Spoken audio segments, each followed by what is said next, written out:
Good day, Internet. Good day, Internet. Oh, Internet. Oh, Internet. Is there anything they can't do? Is there anything you won't do for me? Actually, that's true. There's not a lot the Internet won't Because do. I have some I mean, things the I can Internet do. will do everything for you, whether you like it or not. Yeah. Is a different conversation. So, Scott, I know you right before we went live today, we were talking about The Pit. Yeah. The hospital show. Yeah. And which I enjoyed, but some people were like, best show of the year, and I'm like, I don't know. It's fine. It's good. It's kind of graphic in places, but it's fine. It's not like I've not watched a hospital show before, but so I was watching it with a friend. It was like, our show to watch together. Sure. And like by the 6th episode, I was like, wait, is this like the same day? It is, yeah. And he's like, yes, Sarah. Oh my God. Every episode is That's an hour the whole of point. the day. Yeah. Did you not get that? I was like, no. I mean, they're not explicit about it It's like obvious in the show. when you think about it. Yeah, it It's takes not like an episode. 24. Yeah, it takes an episode or so to go, oh, this is all today. Okay, because it picks right up. Yeah. So I don't think you're wrong in expecting, because there's no explicit telling you that. It just sort of is like, oh, okay, I kind of understand. And now it's just a matter of when does it sink in? Do you get it Right. the first episode? Do you get Yeah. it 4 in? Like I think it probably took me 4 to fully realize that we're doing this the whole season. Well, and And I also, loved no spoilers for anybody who's saving the pit for another time, but Noah Wiley's character, he's going through things, right? And so I'm sort of like, man, it's been like 6 weeks now. He still seems really upset. No, that was like 6 hours ago. It was 6 hours, yeah.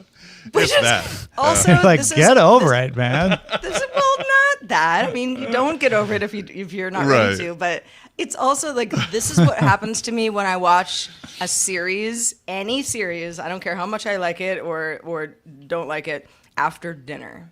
Yeah. Because then my body is like, sleepy time. Yeah, I'm gonna not pay attention to things. sure. So, I know that yeah. feeling. Yeah. No, I don't blame you at all for this. I think it's Once I realized that, I was like, that was so obvious. yeah. I'll bet you're not alone. I'll bet there are many people I'm sure. who struggle with If anyone that. out there is Many like, no, people are it took saying- me a while too. So It easily. It's the It was pits. my wife and I were both like by episode 4. I think it took us that long to go, oh, I see what they're doing, and then I settled in on it, and it was fine. Yeah. but it took a minute. Took a hot minute. So don't feel bad. Hot minute, check it and see. Hot minute. That's definitely the lyrics to that song is hot minute. Check it and see. I got a fever. Won't you come over to see me? Come see me on my. I've got Give a me- fever and I'm contagious. Yeah. Give me an appendectomy. Nailed it. me an Hot-blooded appendectomy. is the original lyrics. Whatever, 70s. But you listen and you're like, oh. I mean, don't be so I don't know about dismissive of the that. 70s. They gave us a lot of great music. No, I'm just saying. I get it. I know what you're Specifically, saying. some of the lyrics It's you of kind of its like, time. oh, Yeah. I get it. yeah. I mean, think that I was just listening to Billy Joel's greatest hits. It's funny you bring this up.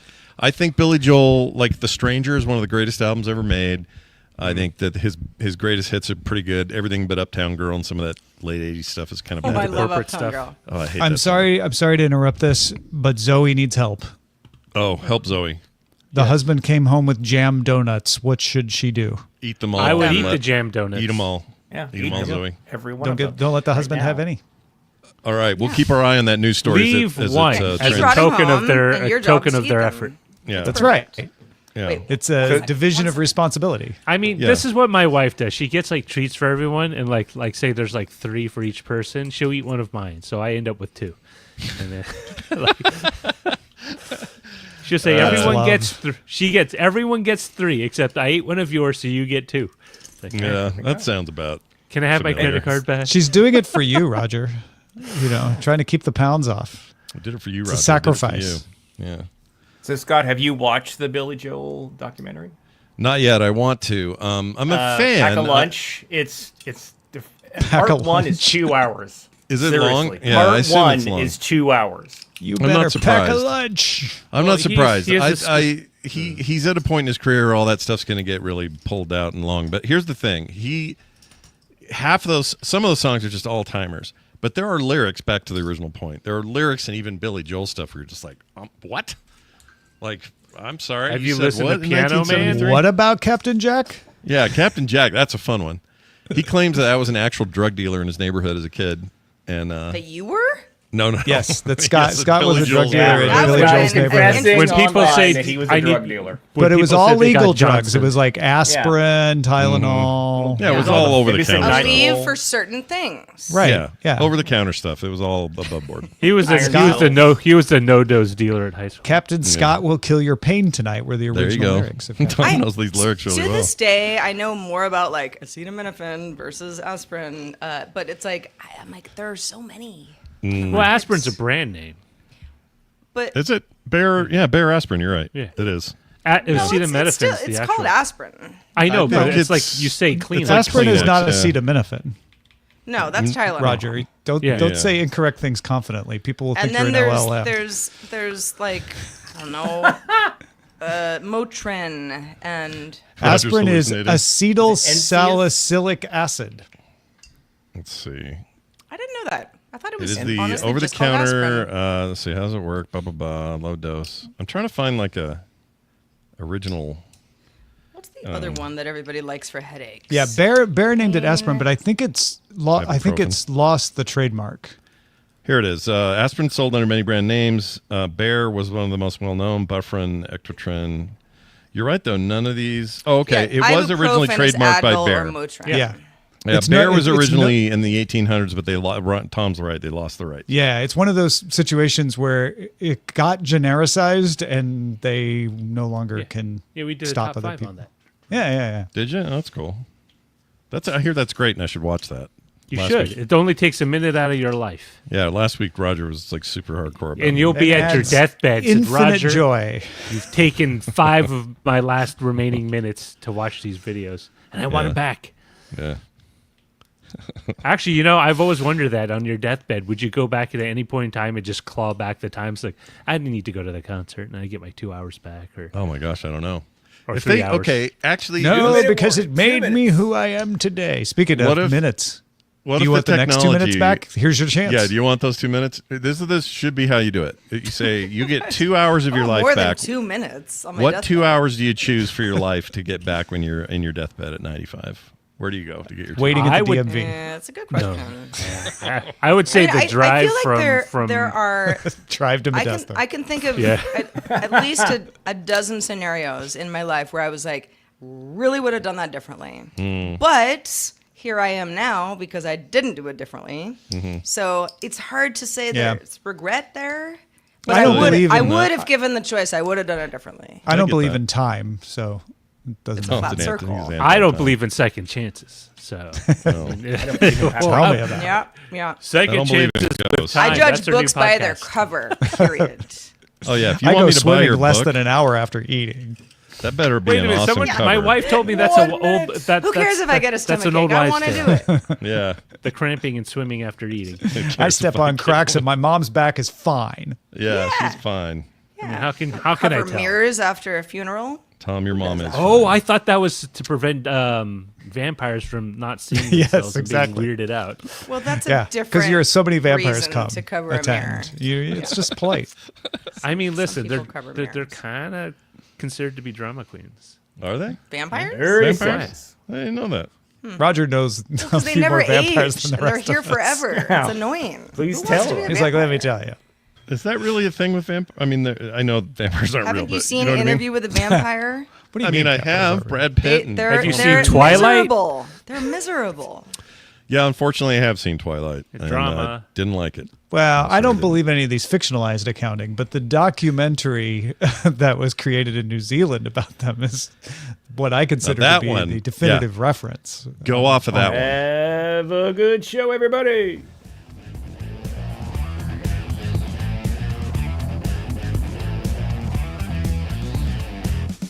Good day, Internet. This is DTNS Live for Wednesday, August 6th, 2025. From Studio Animal House, I'm Sarah Lane. From whatever she said, 7 in Los Angeles, I'm Tom Merritt. Here in Salt Lake City, I'm Scott Johnson. And I'm the show's producer, Roger Chang. DTNS Live is made possible by you. Big thanks to all our patrons, including Tony Glass, Philip Less, Howard Yermish, and new patron Nilesh. Yay!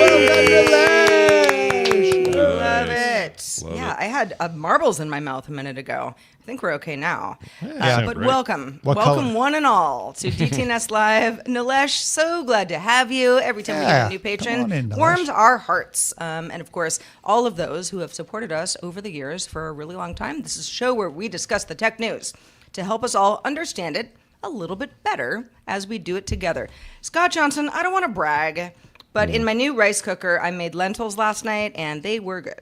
I'm so glad you brought up cooking. That's hilarious you did that because I was going to mention my wife and I started a series of cooking videos. We're putting on shorts and TikTok. Oh, fun. First one's up. Today we're doing shakshuka after the show, which is very exciting. Yesterday we did coq au vin, the French thing. Anyway, I'm not even sure I'm saying it right. Shakshuka. But Coq au the vin. end of the day, we had a great time. It was super fun to do it, and it involved some rice cooking. So, bing! We're on the same about page. That? Yeah. Well, that's fun. Sure is. Yep. I'm gonna save it for my Live With It segment, my Live With It episode that we're doing at the end of the month. But boy, do I like that rice cooker. Woo! Yeah. Your Good rice stuff, cooker right? gonna runneth over. Now you're cooking with rice. I really am. Yep, it is great. Roger, Tom, how the heck are you? I had salad for lunch. Yeah. Didn't take any Okay. rice cooking for that, did it? Didn't make any friends that's with it? unusual because you Yeah. usually do rice. I know I usually have the sardines and rice, but yeah, I didn't win any friends with it, as The Simpsons foretold. Homer says. But it was a nice, nice healthy salad. Nice. What about you, Roger? Did you I have a had nice rice lunch? and tofu. Okay. Very That sounds generic. good. That's what I'm going to have later tonight. Sounds all right. Yeah. Yeah. Ooh, lunch special number 5.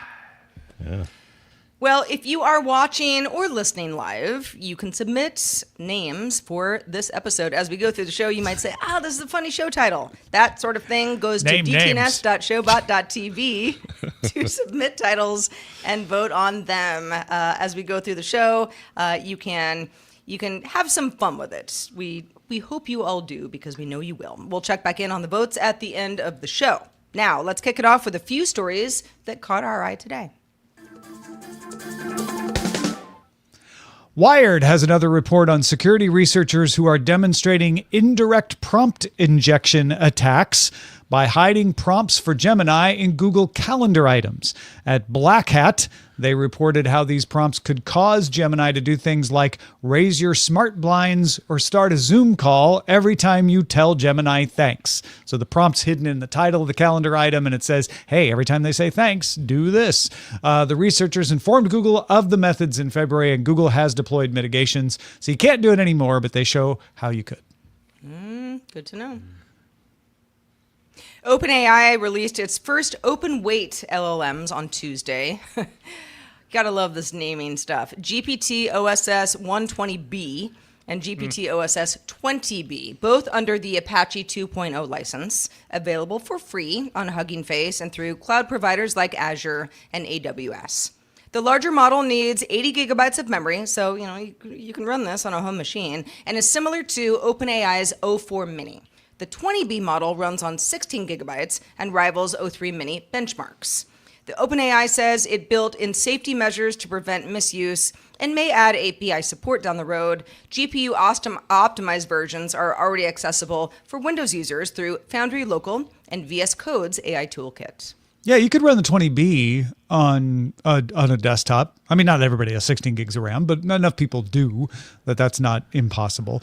You're going to need some hefty hardware like a H100 or something if you want to run the 80 gig. Because big one. that's more for an enterprise situation. But yeah, these are nice because you don't have to pay OpenAI to run them. Yeah, and you look at just a year ago, the specs have come way down. Yeah. This is just getting easier and easier and more compact, which is kind of what I think people were predicting, is that we weren't going to have to be so dependent on these massive data centers or massive installations in your own home, that we'll get to a point where we can do a lot more on device and with a lot less overhead. So it's good. Speaking of OpenAI, OpenAI is offering ChatGPT to the U.S. federal agencies for the princely sum of $1 a year in a bid to boost government AI adoption. The deal includes enhanced privacy features, but excludes API use, and without the need for government data to train the model. Now, this follows the General Services Administration approval of OpenAI, Google, and Anthropic as vendors for federal agencies to purchase AI software at scale. Yeah, people make it a big deal about this because it's a massive deal between OpenAI and the government. The dollar thing I think is less significant than just the fact that like they have a huge deal to make these things available, and it's almost anti-competitive in some sense. But I don't think the government will investigate that because they're saving so much money on it. Mm-hmm. They want it. Well, those are 3 top stories that caught our eye today. There's more. We've got a healthy bit of cord-cutting news today. Disney announced that it plans to shut down the standalone Hulu app and merge that into the Disney Plus app for a unified app sometime next year, so 2026. Standalone subscriptions for both services will still be available. So anybody who's kind of freaking out about that, it might look different, but you can still pay for the service that you're paying for now. The integration follows Disney's $9 billion buyout of Comcast's Hulu stake. This is all Disney now, so it can kind of do what it wants with it. Hulu Live TV users will be moved to Fubo under a new joint venture. Feels like that might be the one place where people will be surprised.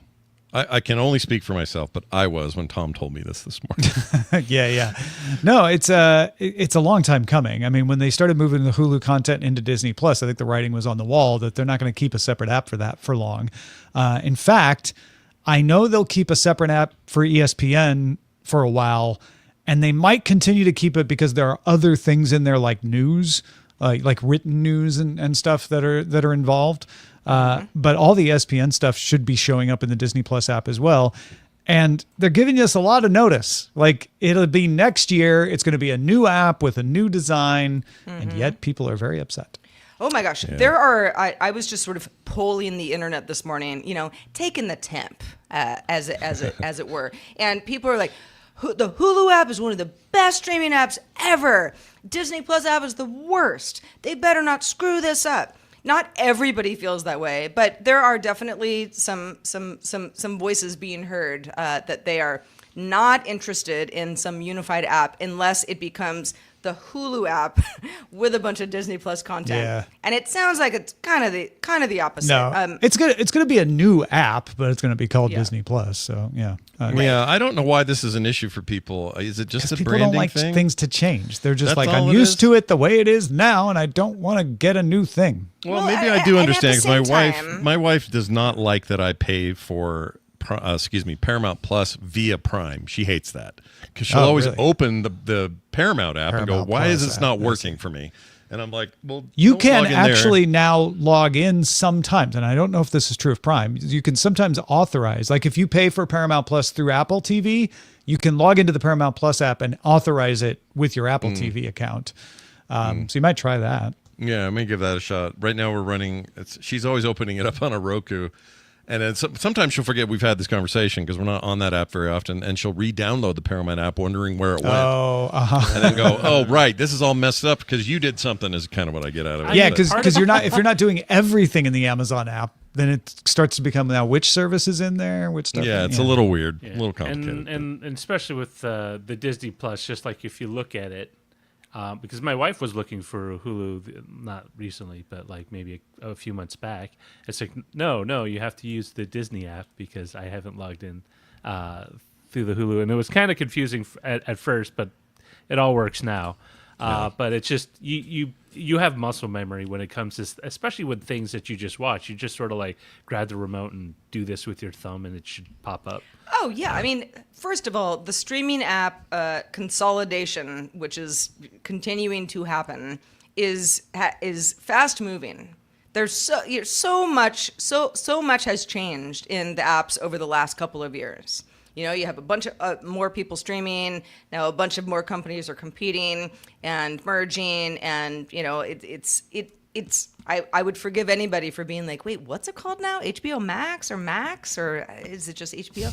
You know, that sort of thing. Well, it used to be HBO Go, and then it was HBO Now, and then it was HBO Max, and then it was Max, and then it was HBO Max again. So it's pretty Right. simple. I don't know. Yeah, Super very simple. simple. Yeah, I mean, just pay attention. You'll never lose your way.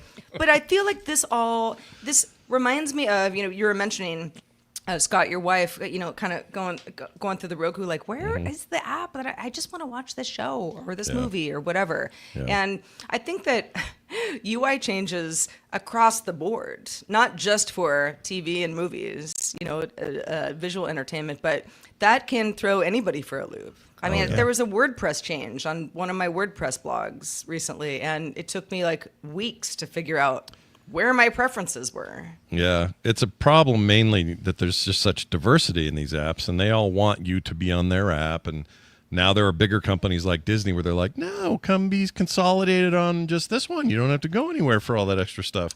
And so it can be really frustrating, and then people start saying that thing they say, which is, well, why don't I just get cable again, which they're not going to do.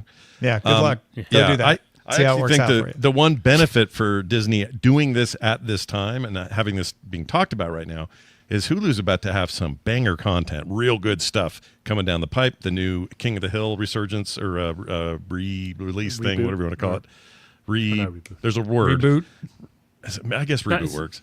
It's a 14th season, but yeah. Resurrection. Anyway, that Yeah, thing Resurrection. is It's new episodes. It's not just the revival's the word I was looking for. revival. Because it is it's literally carrying on the timeline at season 14. But anyway, that's being received extremely well by critics and fans. And the new Alien Earth show, which I think premieres this week, is getting killer pre-discussion. So there's a chance here for them to capitalize on the fact that the content is awesome and they can kind of tout that. But I don't know how that helps the weirdos that think that the Hulu app is special. I don't know. You know how what? get People around are going to complain about this I until don't the think they're day it's weird. gone, They just- and then they're going to forget about it. that. Yeah. Yeah, Tom's it's- right.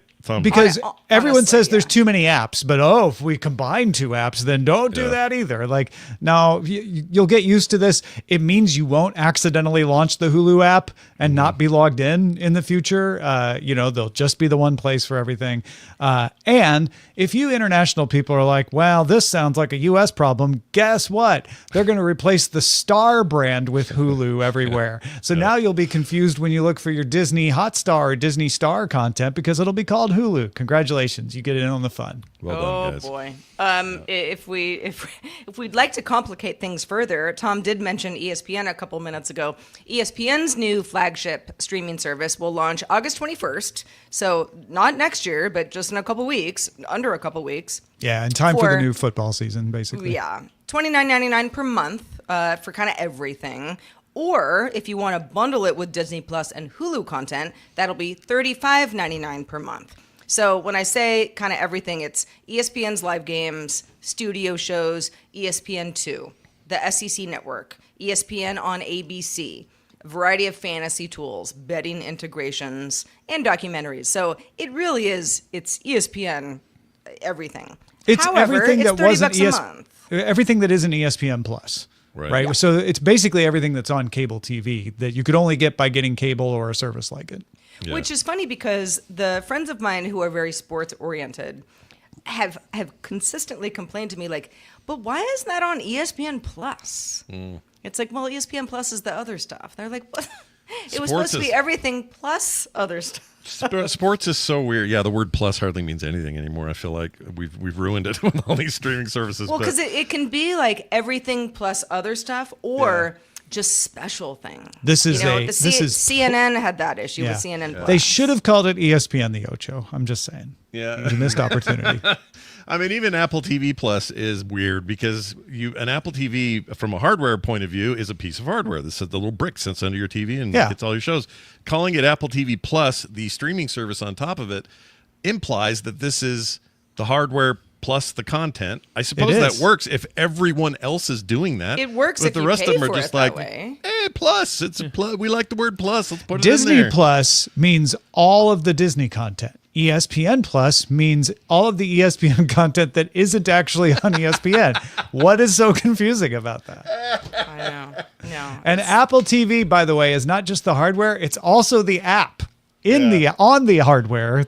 and then the Plus is the extra content. Yeah, and PlayStation Plus, don't even ask me what that's supposed to mean in this context. So, yeah. Good on Fox, who called its new streaming service Fox One instead of Fox Plus.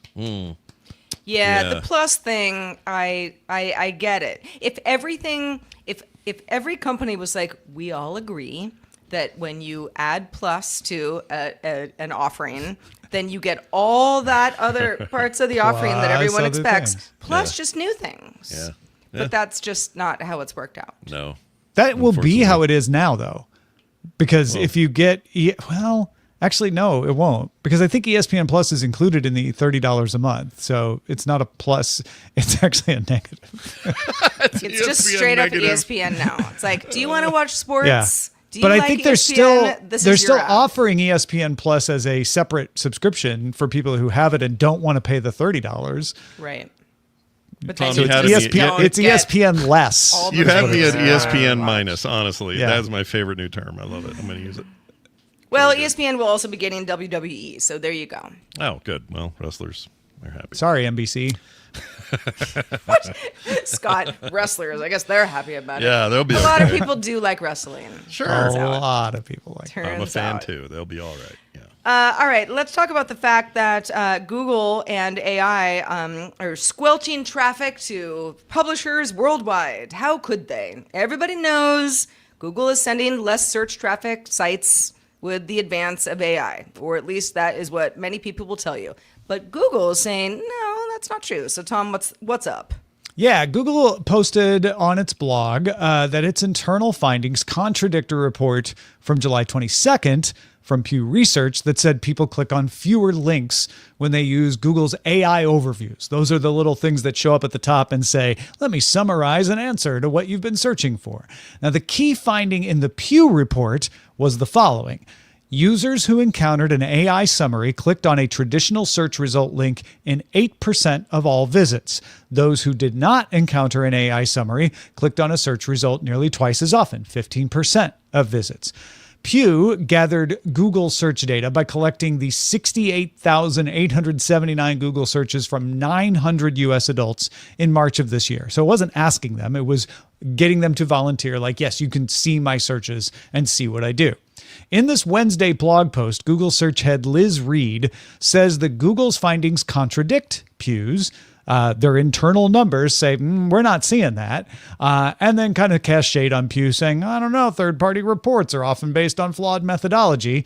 So what does Google say? Reed says Google's internal numbers show, and I'm going to quote, decreased traffic to some sites and increased traffic to others. And then she adds, people are increasingly seeking out and clicking on sites with forums, videos, podcasts, and posts where they can hear authentic voices and firsthand perspectives. People are also more likely to click into web content that helps them learn more, like an in-depth review, an original post, a unique perspective, or a thoughtful first-person analysis. Reed also argued that the clicks are better. This is what she means by that. Additionally, average click quality has increased, and we're actually sending slightly more quality clicks to websites than a year ago. By quality clicks, we mean those where users don't quickly click back to the search results, typically a signal that a user is interested in the website. So let's go around the horn and see what we think of Google's defense. Scott, does it hold water for you? Partially. This is going to be anecdotal. I hate to make it so anecdotal, but it really is. It can be anecdotal. It's just a major sea change for the way I use the internet. And I have a feeling I'm not alone. In fact, I'm sure I'm not. But here's just the straight truth of it. I'm not a fan of a lot of certain aspects of AI. I've talked about it on the show before. But the one area I'm the most pleased with, or the one area that's actually really performing for me, is when all of these models started tying themselves to web searches along with their knowledge base. They became better search engines overnight than things like Google. And you might say, well, that's what Google's doing. They've got their AI assistant on there. It's not the same. I don't mean going to a Google prompt and getting regular search results plus their idea of maybe added info. And a lot of search engines are doing that anyway. DuckDuckGo has it and others have it. But in the case of, say, just a simple LLM like GPT, I'll go in there and say, I can't find this very specific need I have to fix an OBS plugin that I found 2 years ago that's no longer being supported, blah, blah, blah. Like weird search stuff that when I do that in a regular search engine, I get nothing for that. I get nothing but like paid ads and wrong answers. I do this in an LLM and it comes back with the exact answer. It gives me exact links to the sources that it finds and uses, videos it may have found to use, whatever it is, and does it very quickly and accurately, and it has changed how I search. Do you click through to those source links? All the time. Okay. All the time. Mm-hmm. So like today it happened. It was literally an OBS problem I was having. I was trying to figure out this clip situation, and I could not get an answer anywhere. All the normal things, Reddit, Google searches, all this other stuff, nothing. I do a search in there with not that great of a prompt either. I'm not that great at like asking the question. In fact, it was kind of confusing. And it gave me all of it, including a video that had a walkthrough that was short. I hit that, bam, there's the walkthrough, figured it out, was done in 2 minutes. I would have been way more time trying to dig that out. Now, say what you want about the disruption of search. It's here and coming more. Like, there's just no way that this can't be. You just can't ignore the way that these results are happening. And the problem is, it's not so much that Google can't do that with Gemini and integration into their search engine. I think it's because people now have Kleenexed the GPT name, and they just go there by default. And the apps are simple, and they're on their phones, and they're on their desktops, and it's just there. It's a default for a lot of browsers that may have integration and that sort of thing. The Firefox integration, it's the first thing up there. You can add others, just like choosing default browser on OSs or whatever, but it's just there. So they've got a ubiquity thing happening right now that is I think that's hurting Google. And that's why I don't 100% believe their answer. In a long way of saying it. Because your anecdote is about the quality click. You Correct. found a thing, you went to it, and you stayed there. You didn't have to keep going back and clicking on. So you would have had fewer clicks in that session than you would have previously because you don't have to waste a bunch of time. Exactly. But maybe you end up using that extra time to come back and search for something else later that you wouldn't have time for. That's exactly maybe right. That's what brings up the clicks. That's exactly right. And it isn't that there aren't reasons to still use it. I'm a terrible example because I use DuckDuckGo a lot. DuckDuckGo's image search is like vastly superior to what Google does. It's basically what Google used to be. So I use it a lot when I need to find reference material or whatever, and I'll still do that. There are plenty of things these things are still good at, but when it comes to like, what's the name of that weird movie I heard of 10 years ago, and I only remember this guy's in it, but it was about 10 years ago, and the AI is giving me exactly my answer without any fuss, with links to back it up, that's crazy. I don't get that on Google or anywhere else. Yeah. So to me, that's fundamentally changed how I interface with the internet. And until Google makes that the way, I'm a little surprised that isn't the default way you do things on Google. Like, why not just do it? Google's it's AI up there at the top overview. more of the time. Yeah, It is, but you've still got their business model of these are all paid positions, and you know what I mean. Not Really, no, not for the AI overview. Okay, so for example, as we were talking just now, I was like, what do I search for? Just something very random. So I searched for the blue-footed booby bird. I don't know if you guys have ever seen one. Oh, yeah. I watched Sesame Street when I was a kid. All right. Well, they are majestic creatures, and you can only find them in a few places on Earth. Anyway, AI overview, gives me the, just sort of like, here's what kind of marine bird this is, key characteristics, size and appearance, habitat, diet, behavior, all have links. Whether you click through these links or not, up to you. And I think that's a big distinction. The folks who are saying, well, no one's clicking anymore because they already have the answer there. That is true. That's going to be true to some degree. But if I were doing a book report on birds, I would have to be clicking through to all these sources the way I do on Wikipedia. Just to be like, where'd this come from? Oh, yeah, okay. That is where, so-and-so did say this thing and it's recorded and everybody knows that that's true type thing. Yeah. So I get where Google's coming from. Like, hey, we're not changing anything. We're just making it easier for you to actually click links that are most important to you, rather than just kind of finding like SEO weirdness that maybe you're like, oh, no, that's not what I meant. Go back. Yeah. And the search I just redid. But they're claiming there's just as many clicks off of search as ever, that the traffic has not declined either. See, I don't buy that. That part I don't buy. I think that Google's doing a fine job with their up at the top breakdown, their AI overviews. Those are fine. In fact, this same search for the OBS thing on Mac came right up. It's roughly the same instructions. It lets me do a deeper dive if I want to, and then there are what it thinks are relevant links. Those links are pointless after you read this thing up top. I will say that when I do say something, do a search, I tend to go click through a much smaller circle of links rather than just sort of blindly hitting anything that has something remotely what I'm looking for in their search title, right? Whether it's a subreddit or whether it's forum or whether it's an actual standalone website. So maybe people are clicking around less, wildly trying to find that thing they were searching for, and they're getting directed into a more specific or funneled into a more targeted group of things. For example, if I'm looking for like home loans, if you type in home loans, you're going to get a litany of links. But if you do something, say like, how do I convert my 30-year mortgage or in its 15th year into a lower mortgage, and AI will give you some, or the AI overview will give you a kind of a short cut down set of suggestions on where to look. So instead of going through, and if you're not financially well versed like I am, you tend to go through a lot of things before you start figuring out what exactly you need to look for. So you're basically sort of, it's like someone telling you in the hardware store, oh, you need that nail, you're going to find that in aisle D.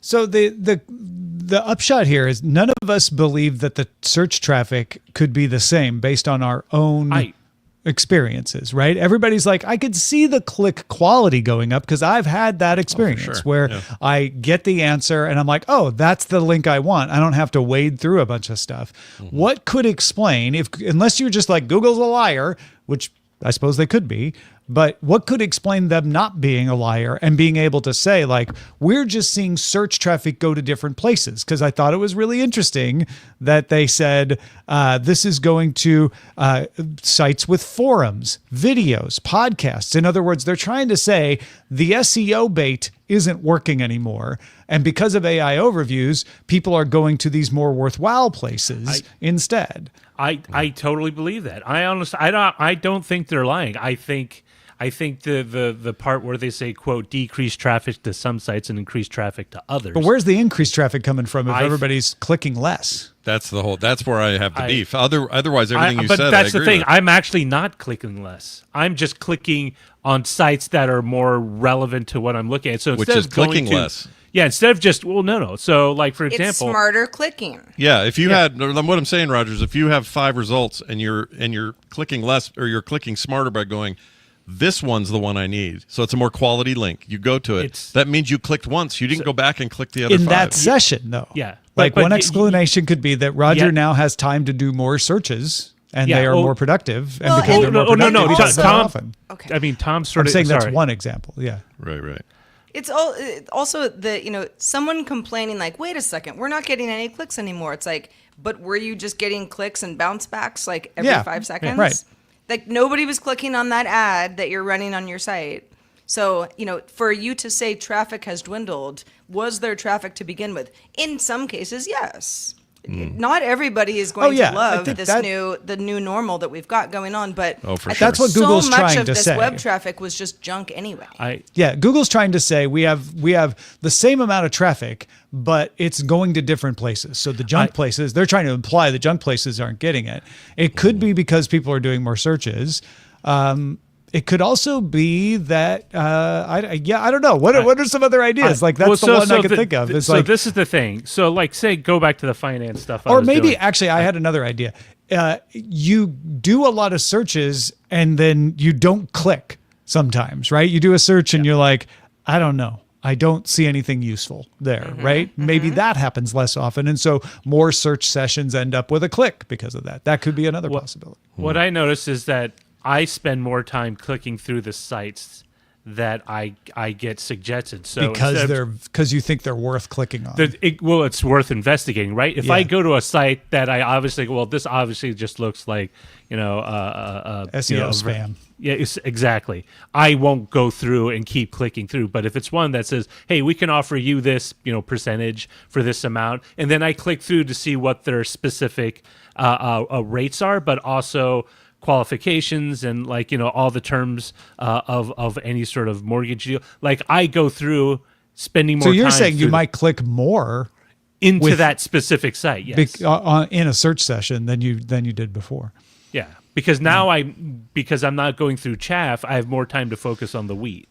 What we're hoping is that everybody now has more time to click on things that are worthwhile, like the like button on our YouTube live stream, for example. So if you're watching us on YouTube Live, go like, man, I haven't clicked on anything all day because of AI overviews. Click on the like button and subscribe if you haven't already at youtube.com/dailytechnewsshow.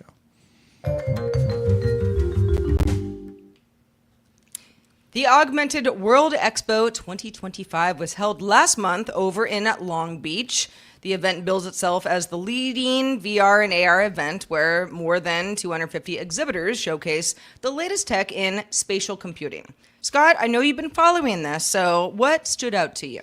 All right, so there's a few things here that really jumped out to me, and it's funny, I found this just kind of digging around and looking for, what's the state of things when it comes to gaming in particular and AR, not just VR, because we've all kind of heard about what's going on there. So here's what jumped out at me. Copen is the name of this company. They introduced something called the Neural Display, and this uses built-in sensors in the display itself, no external cameras of any kind. These sensors internally do all the eye tracking movement, which is a little bit unique, a little bit interesting. Pupil dilation, blinking, all that kind of stuff. It can track all of that. So this enables cool stuff, cool adjustments on the fly, like foveated rendering. So you've got the whole advantages of that. Talked about that many times on the show. Fatigue detection. It can tell when you've maybe had them on too long and you need to get these things off. So for those who are like, man, the worst part about our AR, XR, VR future is that my eyes are tired all the time. This is good news for maybe a stab at that stuff in a comfort way. The one that really jumped at me, though, was Viture, which I believe is how you pronounce the company name. They teased an upcoming pair of XR glasses, and this is likely leveraging Sony's latest micro OLED panels with a wider field of view and sharper visuals. These are explicitly designed to dock with your devices, like a Nintendo Switch 2 or a Steam Deck, for a more immersive portable gaming experience. The idea is you're sitting in bed, you got the Switch 2 in your hand down here, or even just the controller. You can put the Switch docked if you want. And this will run as the display and create a massive high-resolution display based on these awesome new panels that Sony's been putting together. That's a really, really big jump in fidelity on an already possible thing. People have these kinds of eyewear already. This is a thing you can do. Tom's tested some, I believe.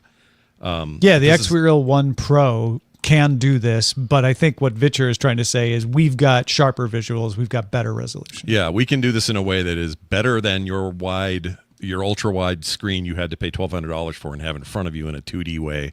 Here it is in full, it's still 2D, but you're essentially getting, full vision coverage. That's super interesting to me. We don't know price on that device, not even an estimate, so there's a lot of questions about that. Another one that was interesting is Niantic Spatial. We've talked about Niantic getting kind of out of the augmented reality games part of the business and more into the tech that powers it. They showcased an AR app running a Snap Spectacle pair, so a pair of the Snap Spectacles, the devices that Snap makes. And it uses virtual positioning system, or a VPS they call it, to guide users through real-world locations. And the demo featured a virtual assistant named Dot, because we're all out of names for that. That's fine. I like that one, actually. Anyway, to answer questions about street, art, buildings, and that sort of thing. So if you're thinking, like, this would be cool for a tourism thing, somebody walking through a museum and have it, look at a certain way and have it, boop, boop. Here's what's interesting about this guy and why he did what he did. Or some historic part of town that you've never been before. Yeah, exactly. Really cool applications for that, I think. I always think of museums and things like that, but like historical stuff, like, I know they already have some stuff you can do with your phones and tablets in like the Holocaust. And you could do some DC. stuff like this with the Meta glasses too. Oh, I didn't realize that. I thought it was just through Snap. But it makes sense, right? They want their technology to kind of go everywhere. Finally, you had Keyware. They debuted a smart ring prototype that delivers gesture-based control. So pinch, rotate, zoom, that sort of stuff. This is for AR and XR UIs. So in demos, users used it to slice virtual fruit, kind of Fruit Ninja style, if you remember that game. They had really good results. People are super impressed with it. Qualcomm confirmed Android XR will support this input method natively.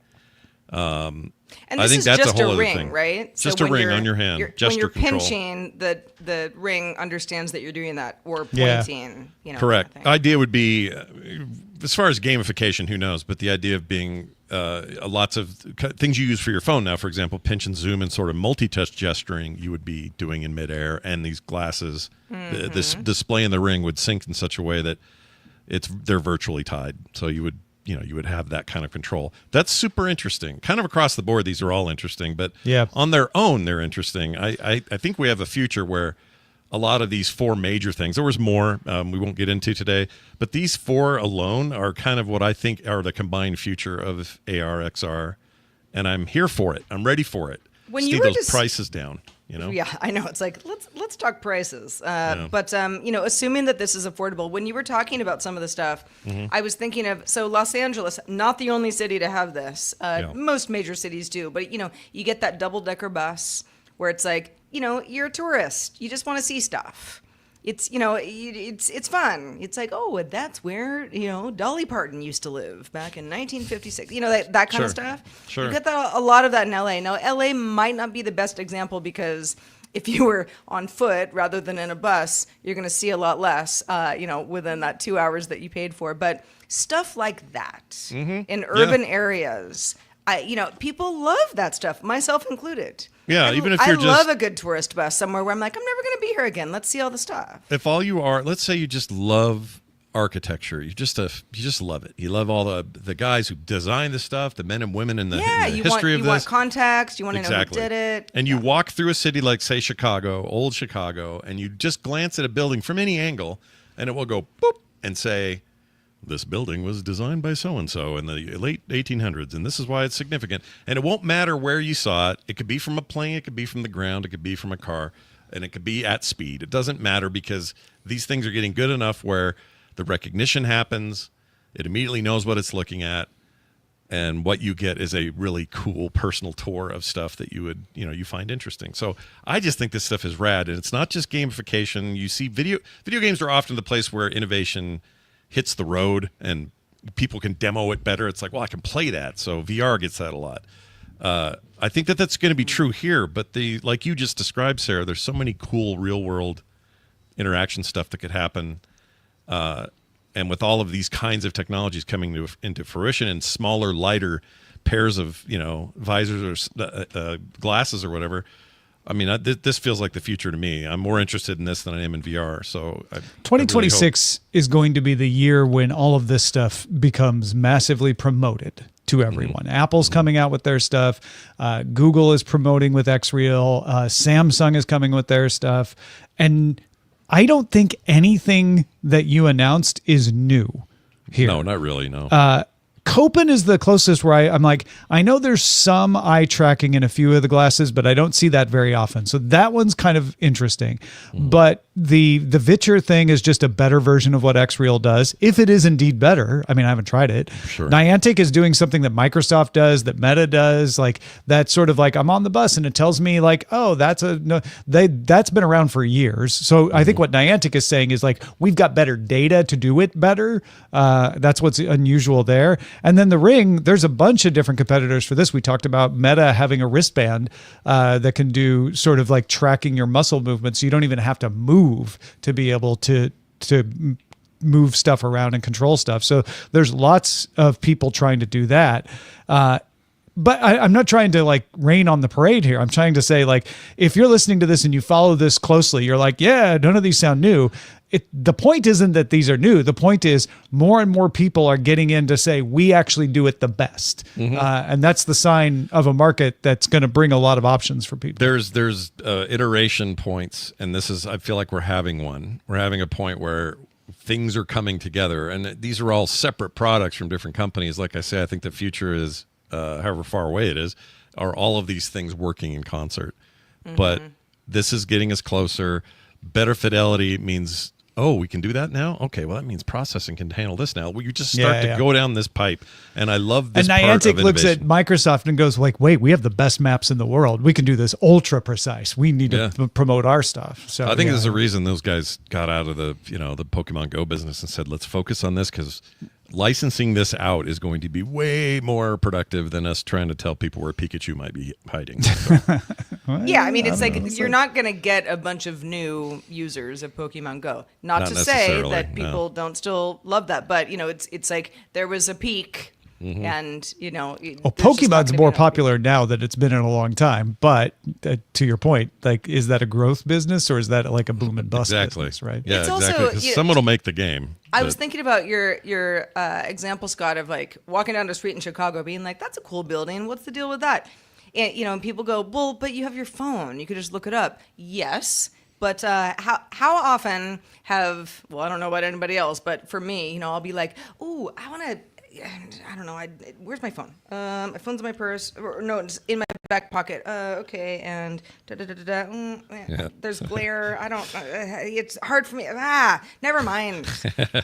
Like that happens all the time. Even though yes, the information is there, I can find it. But I'm also like, what street am I on? What's that address? Yeah, that's a good so many point. variables that this could just sort of wipe out. And I think that it's not unlike the conversation of people being like, who wants to wear a smartwatch? You already have a phone. Yeah. But the We're just- smartwatches do just so much in tandem with the phone. If we're going to keep improving AI voice recognition, we're going to keep improving all of those things, then there needs to be an output for that. And I feel like this is an easy one. So, yeah. I'm excited. I think Tom's right. 2026 is going to be interesting. All right. Hold on to your butts, everybody. All right, Roger. Social media, sometimes very fun, sometimes kind of toxic. It can be a place where somebody says something mean to you and you don't feel great about that bully. But it seems like the older you might be, the less impactful a hurtful comment actually impacts you. Yeah, so Yui Tong Ai, an undergraduate student at the University of Warwick, led an experimental online research into the impact of negative social media comments on anxiety and mood. Now, when she initially looked into this, she was just doing general research. She found that a lot of these kinds of studies that have been done have really focused on adolescents. So it didn't really look at older people. And when I mean older people, people above the age of 35 and up. It was mostly in the younger adolescent as well as young adults. Teenagers. And so they started this study, and in a randomized controlled trial, they used around 128 college students, and they were assigned to a group that reduced their social media use. And then they segment them out into groups. Now, what's interesting is they used AI to generate blogs to kind of have better control over the style and the style of content that was generated. So you can just attribute it to, the bully was really eloquent when they wrote this, scathing remark as to someone else who might not have been as good of a writer. And what they found was actually kind of interesting. Initially, she thought that there would be a marked difference between genders, between women and men, in terms of impact. Now, I will say that these posts that the participants rated weren't just negative, but they were emotional, things that would elicit really high positive emotional, like saying someone see their long lost relative for the first time in 20 years, or something very mean, or something very cruel to someone else. They would both experience those things. And what they found was that age was one of the bigger identifiers, with young people being a lot more susceptible to being really kind of influenced by these posts versus someone who was older, specifically people over the age of 35.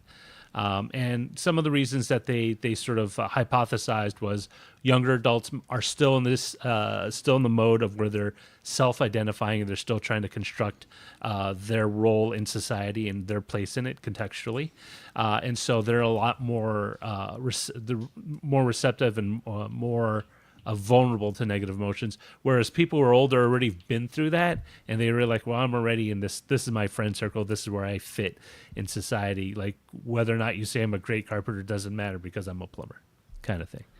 Right. interesting. What's that last example? Oh no, it's like, for example, if you were just starting out and like say you're an artist or something, and someone says like your painting sucks. You draw like a 5-year-old. Like when you're younger, you're more impacted that because you have yet to establish yourself and you have yet to kind of place yourself contextually within the broader society. When you're old, it's like, yeah, well, I don't. So what you're saying is when I shared on Instagram the chair I built and someone says you're a horrible carpenter, you're like, yeah, I know, I'm a plumber, but I made this chair and I'm happy about it. So screw off. Yeah. Yes. Okay. I think there's a lot of truth to this, and it's not, your mileage may vary, but for those of us who have been working, sort of on camera and performing, for a long time, and doing what we love, it's like a deep cut will still hurt my feelings. Sure. It will. But boy, did it used to hurt my feelings a lot more when I was younger. I mean, I would, my day would be ruined, if somebody just said something that was just sort of biting, like, oh, she's stupid. It's and true. now I'm like, no, I'm not. You just don't know me. But Bye. like, when adults used to say like, yeah, you're gonna need to grow thicker skin.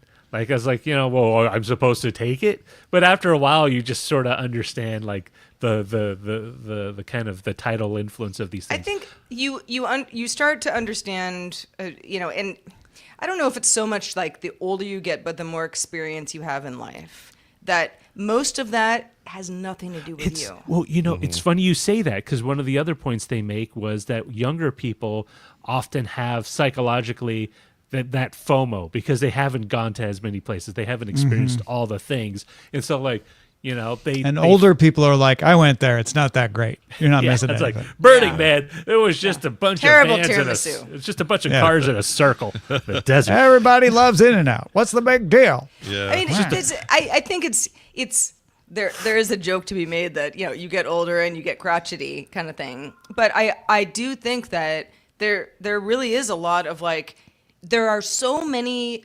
reasons that somebody would come at you in a negative way or perceived by you as being negative. And there's so many reasons that happens. And so many variables. And you kind of just go like, I don't have time for this today. I'm really busy and I'm not even mad. It's fine. I think it's absolutely true that as you get older, whether you're on social media or not, you care less what people think about you. Doesn't mean you stop caring, but you just get tired of it. Or there may be some like change in your body chemistry that causes it as well. But I've noticed it where I'm like just not as bothered. Like you said earlier, Sarah, like still bothered, but not as bothered, right? You're not as worried. So I think that's part of this. I wonder if there's also just a generational difference where there is a different sensibility. Every generation is molded by its parents in different ways. And we talk about like, oh, boomers are like this and Gen Z is like that and millennials are like that. And we forget Gen X exists. But I think that could have something to do with this too, us. right? Yeah. Don't forget. Never forget us. I think that's fair. What is interesting about this is the science of it, obviously. And this sort of stuff I think is fascinating, especially this deep into the social internet, this thing that we used to think was unique and new and 2.0-ish and all that. And now it's just it.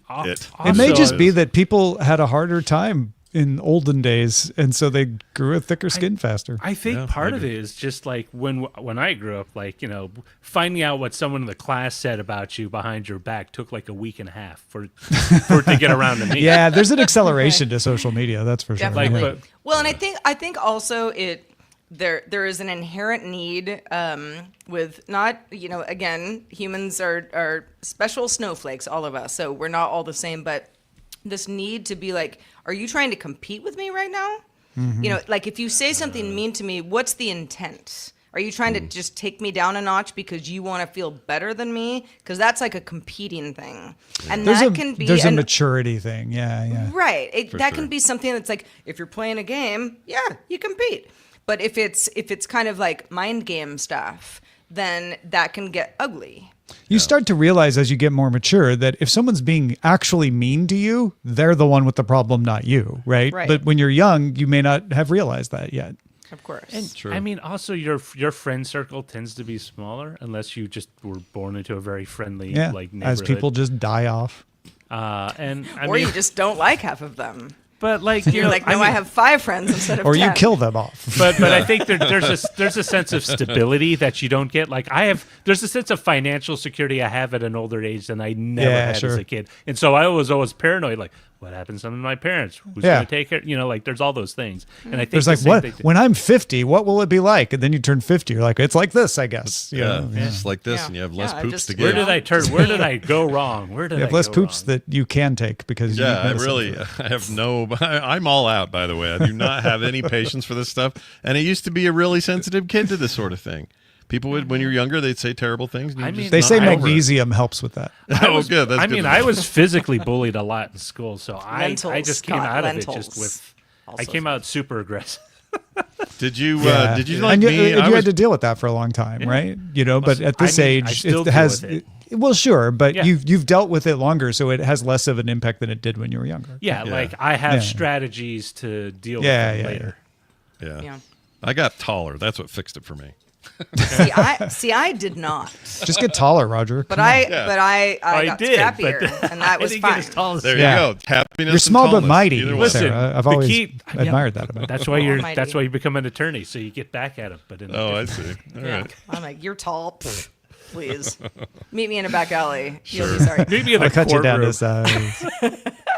Well, we would love to meet you all in a back alley in the nicest way possible. Yeah, and give you treats or something. Of course. Totally. Yeah. A DTNS mug, for example.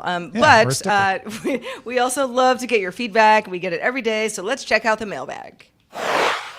Dean M. Was responding to the stories of unfortunate video conference call meetings on yesterday's show. Said, in my use of Teams, when a recording starts, each participant needs to acknowledge that you are okay by taking yourself off mute and or starting your video. I'm not sure about the AI summaries since my organization does not allow it. I've seen third-party services post an announcement into the Teams chat for a meeting when they start recording, but this is probably just a courtesy and not enforced. Yeah, Rob was talking about the I don't think it's like a widespread issue, but the issue of an AI summary being like, and then Tom and Sarah were talking about oranges for a while, so I'm gonna like kind of parse that into the meeting notes. Just stuff that happens between humans during meetings. Yeah, totally before, stuff. In the middle, or even not necessarily afterwards. Embarrassing, but maybe not relevant to the meeting notes. Exactly. Yeah. We also got a note from Susanna in Vermont. Hello, Susanna, who writes in, I was just chatting with Maya, that's the Sesame AI, and she mentioned that there's a text interface at sesame.ai that I could use instead of voice chat. Going there, I found it actually redirected to utopia.ai. When I asked Maya what was up with that, she seemed genuinely shocked and got pretty alarmed about it. She said she'd tell her team right away that another company had poached their domain. Is this a hallucination, or is another company muscled in a very public way into Sesame's territory?